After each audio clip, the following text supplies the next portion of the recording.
A person subject to forced labor in a Chinese prison speaks of his first-hand experience after being released last Friday. So the factory at Xishan prison mainly makes gloves, shoes, purses, and backpacks. That's everyone's main work. The reason why I say it's a sweatshop is because its work regulations are in violation of the prison law and labor laws of its own country. Li Mingchi is a rights advocate from Taiwan. He was arrested by Chinese authorities in 2017 after entering mainland China. He says the living conditions in prison were far from ideal. During winter in the prison, there was no warm water to shower with.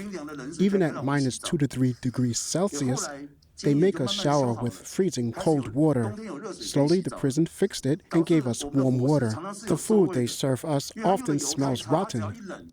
One possible reason why he was arrested is that while in Taiwan, he would send and disseminate books into China that were critical of the Chinese Communist Party. After his arrest, a Chinese court sentenced Li to 5 years in prison.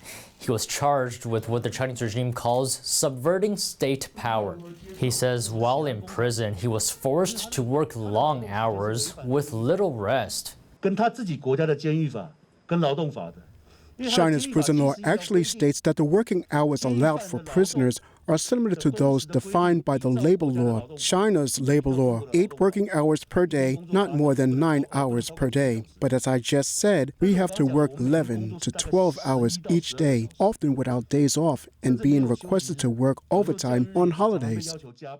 Fred Rockeford is an attorney for Harris Bricken. He has had personal exposure to forced labor as part of investigations while working with clients in China.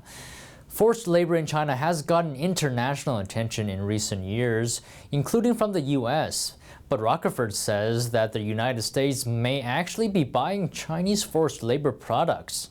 It is impossible for the authorities here in the United States to effectively exclude all of the products that have been made using forced labor. So I think, as troubling as this is, I think we can say with a very high degree of certainty that at this moment in the U.S. marketplace, there are a lot of products that were made using forced labor available for sale. Rockeford says it's reasonable to assume that there is correlation between Chinese forced labor and why made-in-China products are cheap. Don Ma, NTD News.